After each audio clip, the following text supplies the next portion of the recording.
The scent of ozone and stale iodine tickled my nose as I snapped awake, my body a screaming mass of protesting nerves.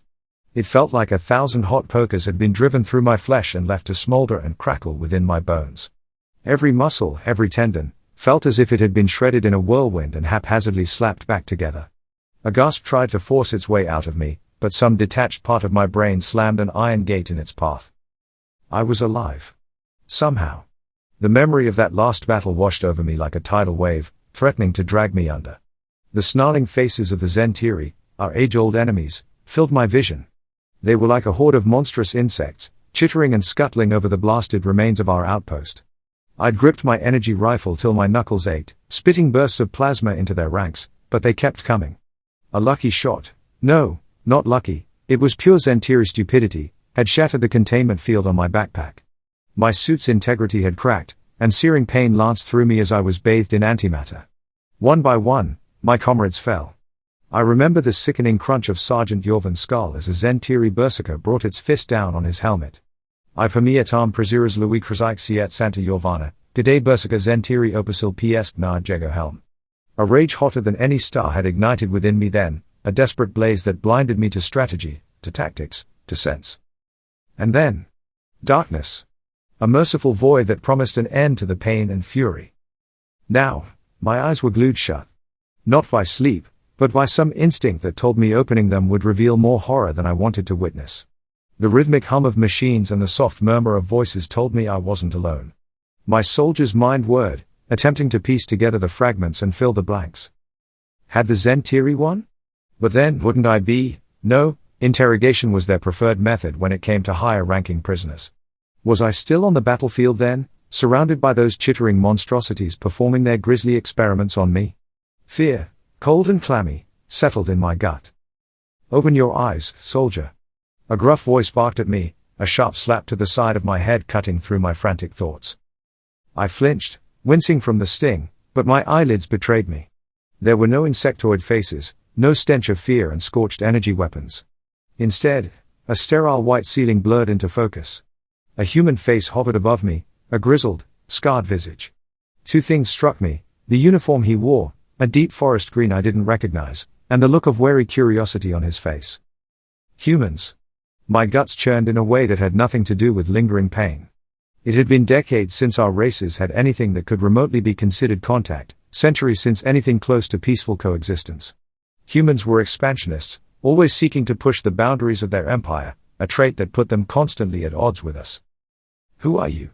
The words scraped from my raw throat. Lieutenant Commander Hayes, the man replied curtly.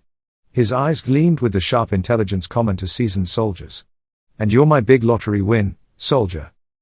I blinked, his words taking a moment to register through the fog of confusion. Then, my brows snapped together. What the hell are you talking about? His lips twitched upward in a hint of amusement, a cruel amusement. You, my friend, are about to become the most important lab rat in human history. The coldness in his eyes set off alarm bells, a warning that my instincts had been trying to scream for minutes. These humans weren't my saviors. Whatever they wanted, whatever their intentions were, they boded ill. I took an experimental breath, the movement sending spikes of renewed agony through me. Everything hurt, a deep burning ache that pulsed with my ragged heartbeat. Yet, I wasn't completely helpless. We were modified. Engineered for combat and survival. Enhanced musculature, redundant organs, even this level of injury was survivable. I couldn't stay here. If there was even a sliver of a chance, I had to break free. The flicker of awareness in my eyes must have given me away because Hayes took a step back, hand hovering over a holstered weapon I hadn't noticed before. Easy, easy, he soothed, voice taking on a placating tone. It was the tone you used with frightened animals, meant to lull them into a false sense of security. It had the opposite effect on me. Every instinct screamed to strike, to break free, survival outweighing the burning agony in my bones. Tell me everything you know, Hayes said, pulling up a chair with practiced ease and dropping into it with a nonchalance completely at odds with his tense posture. Where did we find you? What were you doing there? What happened? The questions flowed fast, a barrage meant to overwhelm.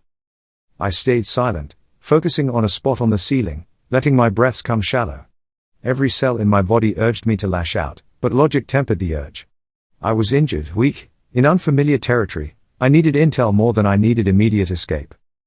My apparent docility must have convinced Hayes I was less of a threat than he initially thought. His shoulders slumped slightly, his hand relaxing on the weapon. Look, we pulled you from the wreckage of a battlefield on the far edge of disputed territory.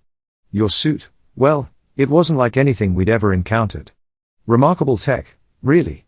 And you shouldn't be alive. I couldn't stop a sneer from curling my lip. You'll need more than tech to break a Virelian soldier. My voice was a rough rasp, but pride edged the words. We were bred for resilience, designed to endure. Hayes leaned forward, eyes glinting with new intensity. Virelian? That's a new one. He stood, pacing in a slow circle, as if working out a mental puzzle. Humans haven't officially encountered your kind. Rumors, whispers about another power on the galactic stage, but concrete proof? Never. You're our first, and your very existence changes everything. My gut twisted. I saw the ambition in his eyes, the predatory hunger that lurks in the hearts of all expansionists. Humans, Virelians, it didn't matter. Power was the ultimate currency, and I was now a commodity. A unique one. So. Hayes circled back, resting his hands on the back of the chair, tilting forward in faux sympathy. We saved your life. Tell me about this battle. Tell me about the Zentiri. Tell me about your people, about your tech, your strategies. You help us, and maybe we can help you, get back home or something. Help indeed. Information was as valuable a weapon as any energy rifle. Knowledge of Zentiri troop movements would give humans a tactical advantage in the ongoing galactic war. Knowledge of Virelian tech, of our weaknesses. It would hand them the keys to our destruction, and make the Zentiri threat look like child's play by comparison. The decision was a chillingly easy one. The enemy of my enemy might be a temporary ally in some scenarios, but humans were no allies of ours. How about this? I rasped, feigning exhaustion. You let me rest. Let me regain some strength. I have no intention of escaping, I lied easily. Then we talk. Hayes, despite his earlier wariness, couldn't hide a flash of eager triumph. Had he really thought it would be this easy? The humans were playing a long game, a manipulative one. But I could play games too. For now, I held the information they craved, and as long as I did, I had some measure of leverage. The trick would be in using that leverage to turn the tables. I closed my eyes, feigning the return of an overwhelming exhaustion I was, unfortunately, feeling all too genuinely. It was time to plan, to plot, and to bide my time. Humans had saved me, a grave mistake on their part. One they would soon regret. The days that followed were a strange dance of suspicion, manipulation, and stolen moments. The humans, confident they now had me under control, monitored me closely but were also eager to glean everything they could. Medics tended my wounds with meticulous care that set my teeth on edge. I knew this wasn't benevolence. The faster I healed, the faster they could interrogate. Doctors, scientists, strategists, they all paraded through that sterile room, prodding, questioning, hungry for knowledge. And I became their willing student. At first, it was a necessity. I needed to map out the lab, spot weaknesses, learn the routines. Every shift change, every patrol route, every flickering light bulb was catalogued in my mind. They thought me cowed, even a bit awed by their technology, perhaps hoping to entice me to their side. Idiots. They couldn't have been more wrong. With every answered question, with every demonstrated piece of Virelian tech I accidentally let them examine, I sowed the seeds of my escape, and their destruction. Information flowed, but always carefully tailored. Details about the Zentiri, their relentless savagery, and their biological weapons programs, those were truths I gave freely. Let the humans picture the monstrosities we both fought, make them desperate for any edge. And the Virelians? I painted a picture of a peaceful people, driven to conflict out of necessity, victims rather than aggressors. I let them see our tech not as a threat, but as a potential tool to help them in their petty galactic squabbles. They lapped it up, the fools. Bit by bit, my strength returned. The medics, satisfied with their work, switched me to physical therapy. This was almost laughable. Designed to push Virelian physiology to its limits, the exercises were child's play. I let them feel a smug satisfaction at my progress, hiding the way my body coiled tighter with every passing day, readying itself to strike. It was almost time. I'd mapped escape routes, pinpointed where their most precious research was kept, and identified vital infrastructure nodes.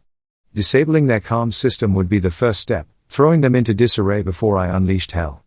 I wasn't just going to escape, I was going to cripple them so badly it would take years to recover. One evening, As the lab lights dimmed for the shift change, I saw my opportunity. 2 orderlies, lax after weeks of my feigned compliance, were escorting me to my quarters. Perfect. Look, I hissed, acting flustered and conspiratorial, I wasn't entirely honest with you. The orderlies exchanged a glance, curiosity winning over their dwindling caution. About what? One of them asked, stepping closer. There's something you don't know about Virelian physiology, I whispered. We have a defense mechanism. I feigned a shudder, doing my best to mimic fear and a touch of embarrassment. In dire situations, we can release a biotoxin. It's a last resort. Painful, unpredictable, and messy. They fell for it. There was a fail-safe protocol, involving excretion of a caustic substance, but the effects were manageable. However, to anyone unfamiliar with Virelian biology, the lie was a potent weapon. The 2 orderlies paled, backing away in growing alarm. Before they could react, I struck. Years of combat training turned my injured body into a blur of lethal motion. One guard crumpled from a precise blow to the base of his skull, the other was silenced with a strike to his throat that left him gasping.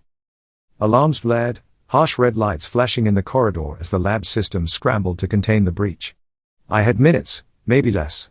Taking a deep breath, masking the agony that still lingered within, I sprinted towards the command center. 2 hapless scientists, caught off guard, were dealt with quickly. Fingers flying over unfamiliar consoles, I pinpointed the comm relays and overloaded them, the satisfying shriek of failing electronics echoing as I sprinted on. Then the crown jewel, their research wing. That's where they kept pieces of my suit, fragments of other tech they'd scavenged and were desperately trying to replicate. It was also, conveniently, built with reinforced blast shielding due to the volatile nature of the experiments. I ripped a stun grenade from a dead guard's belt, grinning as I primed it. You should never help a snake, because at the end, it's a snake. They should have known better, the fools. Tossing the grenade into the heart of their precious research, I exited with a speed born of desperation. The blast shook the lab as I plunged into the maze of maintenance tunnels I'd long ago committed to memory. Behind me, muffled screams and the groan of collapsing walls painted a symphony of destruction. It was time for this snake to disappear back into the shadows. My lungs burned, my legs screamed, but I pushed harder. The rumble of the explosion and the chaos it had unleashed wouldn't mask my trail forever. It was only a matter of time before they'd organize a pursuit, send forces after me armed with the very knowledge I'd so carefully fed them, a thought that twisted my gut with frustrated irony. The maintenance tunnels were a lifeline.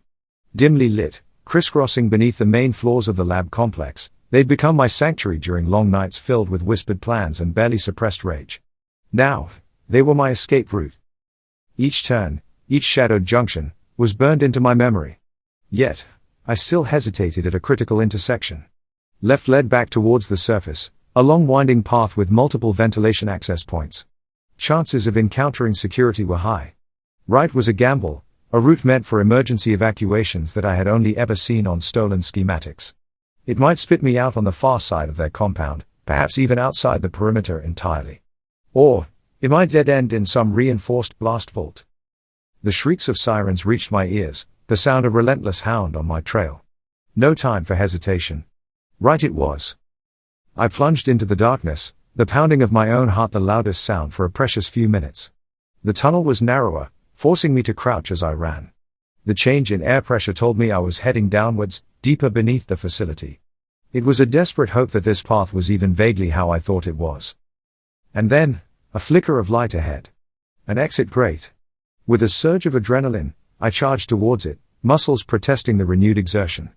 It was small, I'd have to squeeze through, but large enough. I slammed into it shoulder first. Painful, but it gave.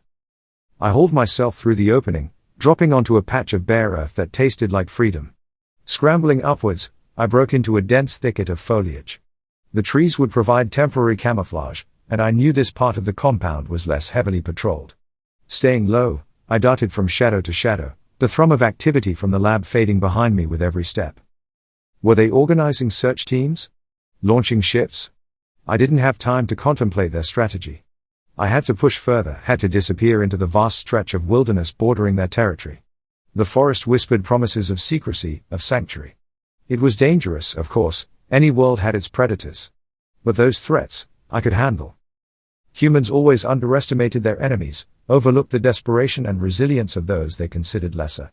That arrogance had given me my freedom. It might even, with the help of a little luck and a lot of cunning, bring me eventual vengeance. And maybe, one day, a way back to my people.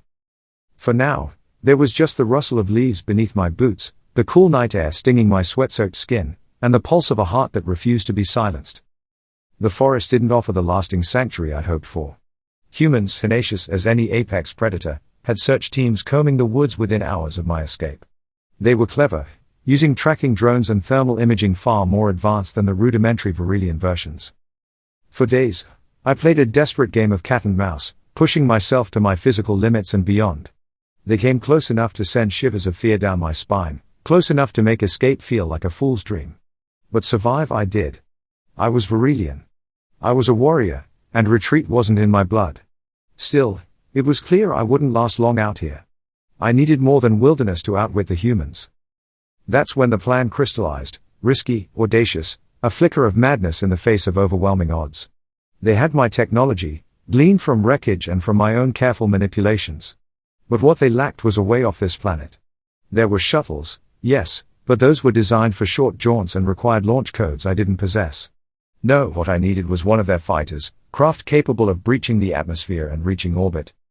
Stealing a fighter meant going back into the heart of the beast's lair. The lab, no doubt, would be a fortress now. Security would be tripled, alert levels maxed out. Every shadow, every whisper of movement, would set them on edge. It was the definition of risky. It was also my only option. The journey back was grueling, every step fraught with tension. I used the forest's density and their overconfidence against them, circling wide back towards the lab's perimeters. By the time I ghosted through the shadows on the compound's edge, days had bled into nights, leaving me exhausted and dangerously hungry. And there it was, the lab, gleaming under artificial light, a scar on the landscape. My stomach clenched. Security was exactly as I had feared, intensified. Patrols had doubled, drones scythed through the air with eerie precision, and armed guards stood vigilant at every conceivable entry point. Yet, I'd studied this place as intimately as any battlefield.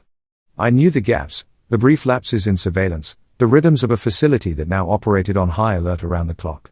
The guard rotations had changed, yes, but human endurance had limits. All I needed was a sliver of opportunity, a single lapse in their focus. Then I saw it. An air vent, tucked high up on the side of the hangar, partially obscured by overgrown vines. Its cover plate had worked loose, probably from the tremors of my sabotage. It was small, I'd have to contort myself in ways that would make my aching muscles scream, but it was a way in. I waited, hidden in the undergrowth. Hours ticked by with agonizing slowness before a two-guard patrol passed directly beneath my hiding place. As they disappeared around the corner, I sprang into action. The ascent was harrowing, my still healing wounds protesting with every pull and twist. But I made it, slithering into the vent with a desperate gasp. The hangar lay before me, a cavernous space filled with sleek fighters and the bustle of technicians. My target was an interceptor, smaller and lighter than the rest, designed for rapid atmospheric exit. Luck, that fickle mistress of battlefields, was finally on my side. Shift change. Most of the techs filtered out, leaving only two figures tinkering with a larger vessel. Now or never. Dropping from the vent, I landed with feline grace. I took them out in seconds, their startled cries cut brutally short. I sealed myself within the interceptor, its systems bewilderingly unfamiliar, but there was a basic logic to flight, a universal language of power and thrust. Fingers flew across the controls, praying I understood correctly. And then, the roar of engines, the lurch upwards. Alarms screamed, lights flared, but I was through the hangar doors, arcing into a night pierced by the beams of searchlights. I dodged, jinked, relying on instinct as much as skill. A blast from a defense turret ripped painfully close. Then, space, the glorious darkness, the cold twinkle of distant stars. I'd made it. Now, to find my way home. Relief warred with despair within me. I'd escaped the humans, their weapons nothing but swatting flies against the backdrop of the void. But victory was a bitter one. Every thrum of the interceptor's engine was a countdown, every flicker of the fuel gauge a stark reminder that I wouldn't be making it home anytime soon. Varillian ships weren't designed for solo journeys, certainly not for one this fast.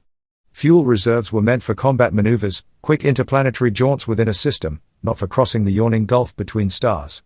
I did the calculations, cursing the limitations of this stolen piece of human ingenuity. Even if I pushed the engines and rationed power as ruthlessly as possible, I'd run dry somewhere out in the bleak emptiness. Frustration clawed at me, followed by a deep, gnawing fear. Dying amongst the humans would have been a warrior's end, albeit an infuriating one. Drifting alone in the heart of space, slowly starving as life support systems stuttered and failed. That was a coward's death, a fate worse than any the Zentiri could have devised. But I was Virelian. We didn't surrender, not even to the universe's relentless indifference. My racing mind grasped at possibilities, discarding each in turn as impractical. There had to be something. Then, a memory flickered. One of the many human databases I'd browsed in my quest for information had contained star charts far more extensive than our own. I'd ignored it at the time, focused on immediate threats. But now, those charts offered a glimmer of a chance. Many of the marked systems bore notations, outposts, refueling stations, mining colonies, crumbs of human expansion.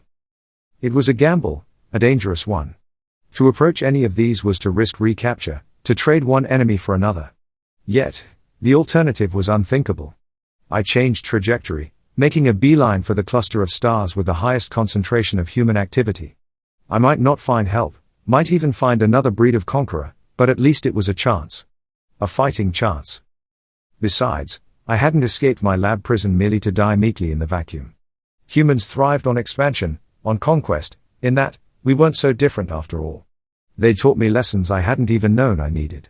Play the game, use your enemy's strengths against them, and never, ever underestimate a desperate snake. This human pit stop might be a grave mistake, or the first step on a long and twisted journey that might yet, impossibly, lead me back to my own people. One thing was certain, I'd play this hand with everything I had. It wasn't just about survival anymore. It was about making the humans regret the day they ever picked up a wounded Virelian soldier. The journey took what felt like an eternity. The solitude of the interceptor was a strange torment, an echo of the isolation cell I'd endured back in the lab. But this time, the stakes were infinitely higher. I stretched rations, slept in fitful bursts, and spent every other moment poring over the human star charts, plotting routes that offered both potential resupply and a modicum of stealth. Days bled into each other, a monotonous rhythm only broken by proximity alerts signaling I was nearing a system. I'd ghost through uninhabited ones, scanning for any sign of fuel caches or abandoned outposts, but found nothing more than the cold ruins of human ambition. Then came the alert that changed everything.